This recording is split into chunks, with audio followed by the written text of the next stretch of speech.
So the Montpellier Society develops the dogma or ideology.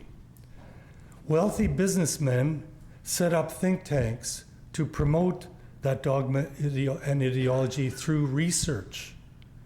The think tanks influence secondhand dealers in ideas. So the role of the think tanks is to influence secondhand dealers in ideas, which we would know better as, let's say, the media, okay? The secondhand dealers report the research and gradually alter the political climate. And finally, neoliberal politicians capture and reorganize political power. So it's a simplification of the process, but looking at how it's worked so successfully over that period, I think that's an accurate reflection. In post-war Europe and North America, Hayek and his colleagues realized that political power could not be captured and reorganized by entering politics directly, given the hostile climate of ideas, the Keynesianism and so on, that was in the air. So the first step was to alter the political climate and make their ideas more acceptable, even welcome. But how to alter the intellectual climate? Hayek had an idea that he outlined in an influential 1949 article, and this is an important article in understanding the history of neoliberalism, called The Intellectuals and Socialism. The key was to influence what he called the professional secondhand dealers in ideas, who control the distribution of expert knowledge to the public. And he said these are journalists, teachers, ministers, lecturers, publicists, radio commentators, writers of fiction, cartoonists, and artists. It's quite a broad, sweeping vision. They may be masters of the technique of conveying ideas through their writing or painting or whatever, but they are usually amateurs so far as the substance of what they convey is concerned. Nonetheless, so they're professionals at conveying ideas, they're amateurs about the content of the ideas themselves. Nonetheless, they are the people who more than any others decide what views and opinions are to reach us, which facts are important enough to be told to us, and in what form and from what angle they are to be presented.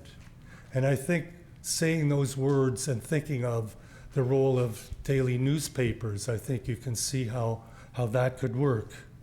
So that was a brilliant scheme that Hayek came up with, influencing the secondhand dealers in ideas. If you can get them on board, then you have a much easier time of persuading the public of the validity of your ideas.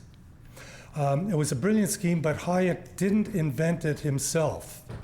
He copied it from the British Fabian Society, which had been so successful in influencing British governments to introduce some of the first social programs in the pre-World War era, and went on to have great influence in British politics for the next 4 decades, and the formation of the Labour Party taking over government after the Second World War. I mention this, that it came from the Fabian Society, and he just copied it, because if one wants to move away from neoliberalism, a way to do this is to study neoliberal success and then copy it. As to how to influence these secondhand dealers in ideas, Hayek turned once again to the Fabian Society as one of the first think tanks. Okay? And he encouraged British businessman Anthony Fisher to, instead of going into politics to fight the socialists, to set up a think tank, which he did in 1956, called the Institute of Economic Affairs. And that, I'll just call it IEA from now on, because I'll be mentioning it. It is a prototype, the model for over 400 neoliberal think tanks that now span the world. And here's how it works. Well, it's led by an intellectual entrepreneur. We think of the Fraser Institute and we would think of Michael Walker, who is the original founder of the think tank.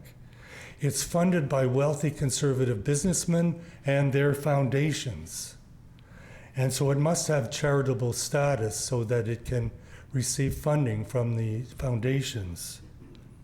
It supports neoliberal doctrine through evidence presented as research. So the idea here is the Mont Pelerin Society has concluded that trade unions play a harmful role in the labor market and should be eliminated. And Milton Friedman has written extensively on that. Get rid of trade unions. So it's up to the Fraser Institute now to produce research to show how harmful trade unions are to the economy. And they've done that. They do it over and over again. Of course, such research does not stand up to very critical analysis. And we see more and more frequently how people are calling out Fraser Institute research for its failings. It recruits sympathetic academics and hires in-house staff to write these papers. It packages the research into books, reports, studies, teaching materials, and news stories, which it distributes to news organizations and other secondhand dealers. It repeats the research over and over and over again, and gradually new ideas become embedded in public discourse. It's a different kind of research than we would normally attach to a university setting. Well, recent historical studies of neoliberalism identify the direct link between the Mont Pelerin Society, the IEA, and Margaret Thatcher's decisive 1979 election victory and the rise of Thatcherism in Britain. When Thatcher came to power, she wrote to Ralph Harris, the IEA's director, and this is what she said. It was primarily your foundation work which enabled us to rebuild the philosophy upon which our party succeeded in the past.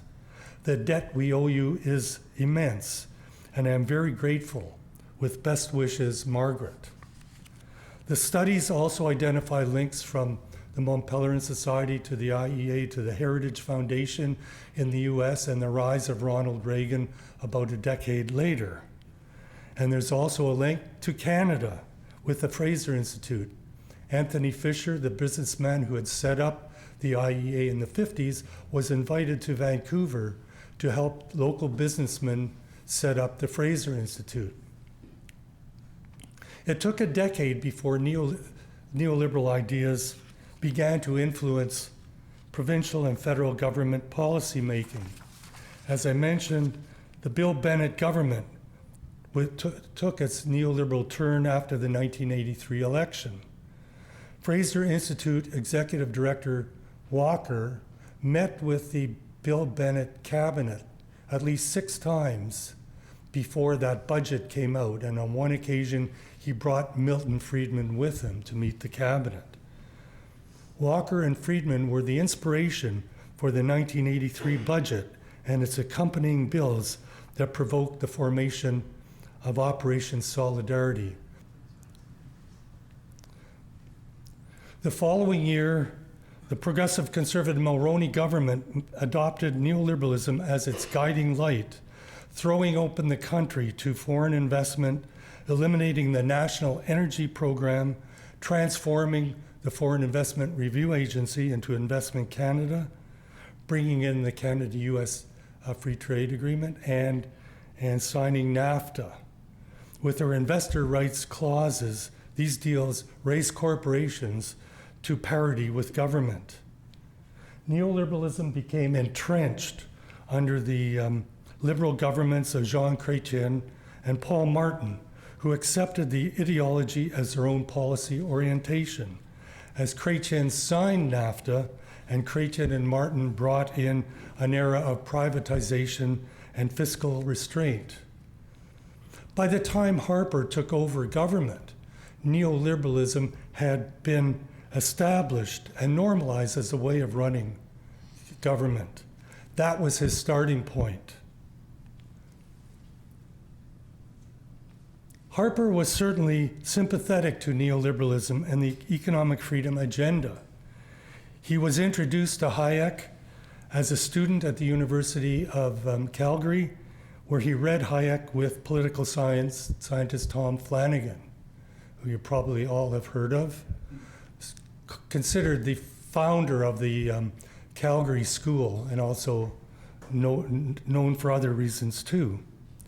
Hayek's work became the foundation of Harper's graduate thesis, and it continued to influence his thinking as he rose from graduate student to the pinnacle of political power. Once Prime Minister, Harper made economic freedom a centerpiece of public policy. Now this slide shows on the right Peter Van Loan, who was then Harper's Minister of International Trade, speaking at the launch of the Fraser Institute's 2010 Economic Freedom of the World Index. He's with Fred McMahon on the left, the Fraser Institute's research chair in economic freedom. If you can imagine anything. I can't get my head around what that might mean. Yeah. Van Loan, in his talk, Van Loan invited the Fraser Institute to work with the Harper government to promote economic freedom and free trade, something they had already been doing for quite a while.